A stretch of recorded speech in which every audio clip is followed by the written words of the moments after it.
So Natia, I would like for you to briefly tell me about attitudes of discipline growing up in a Dominican household. Do you think that the discipline, because you know in high school you were able to like mix with other children and stuff, so you kind of had an idea what would fly with some parents. So do you think that your the way that you was raised and the way how your father would discipline you was a typical of the Dominican background, or it was more Americanized? No, it was very, very, very Dominican. I know it was very traditional in the sense that if my father is speaking to me, especially correcting a behavior, I was to stay quiet. I should look down. Unless he speaks to me, then I look at him in the face. I look at him in the face. Then there was no talking back, even if they were wrong. Because there were times when my father's like calling me my sister's name. I would not try. I said, I am Jalel. Okay.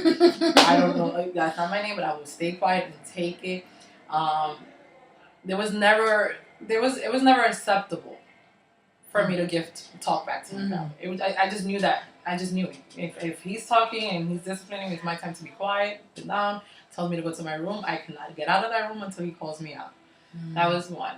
And then, I'm the youngest out of 6. My older brothers and sister, they felt the belt. They felt the belt. That my father was very, very, very stern man, and if it got to that point and he felt like this is out of control, my father always had to feel like you'll feel the burn with me. But I would never want to see one of my children in jail or in a brawl outside. So he will always have that, like, you're gonna learn in here before you learn in the street. Being that I was the youngest, I learned from everyone else's mistakes. Yeah. So if I knew that would take my father off, or coming home late would take I was not doing it. So I kind of avoided the belt a lot. Okay. So I personally didn't receive the whooping, but I did get kneeled. That's something very traditional. Oh, what is that? So you talk back, or you don't come right away. If your parents called you, they'll ask you to kneel down until they're ready to deal with you. So normally they would send you to the farthest place in the house. Like, I don't want to see you go to the hallway and kneel down, and you were to kneel down on your knees facing a wall until they ask you to stand up, and then normally a conversation will transpire after your knees are burning. You're talking to them and my knees hurt. But compared to what I saw a lot of my friends that were more Americanized, I say, there was a lot of talking between children and parents, which I didn't understand. That I'm from a Jamaican background. Like, there's no discussion between discipline. Like, if you're wrong, you're wrong. Your parent tells you what you're gonna do. Your parent, find the cure with whatever it is, send you to you or whatever.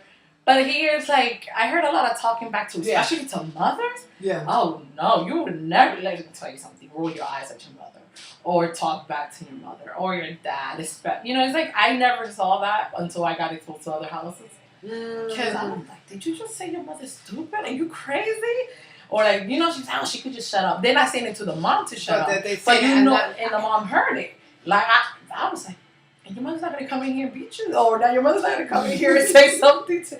They're like, oh, it's fine. Like, that's when I realized I'm Dominican. Like, you realize the difference between the households and stuff like that. Yeah, because growing up, my family's Jamaican, and I understood the belt, and I understood getting Kesna, and there was definite differences between like children of Jamaican immigrants and like typically white English children, where they would talk to their moms or whatever. And as we got older, the smoking is huge in England, and kids will sit and smoke cigarettes with their mother around the table drinking tea. And that's something that we don't do. Even as an adult, I do not have a cigarette with my mom because that's just not. It's not in our culture. It's just not in our culture. I cannot swear in front of my mom. Anything like that. It's just different things. It's all 3 days. Yeah. And you could be an adult with children. No. And when your parents come home, you're not allowed to curse. Yeah. No, I'm. That's it. Doesn't matter. I'm 36,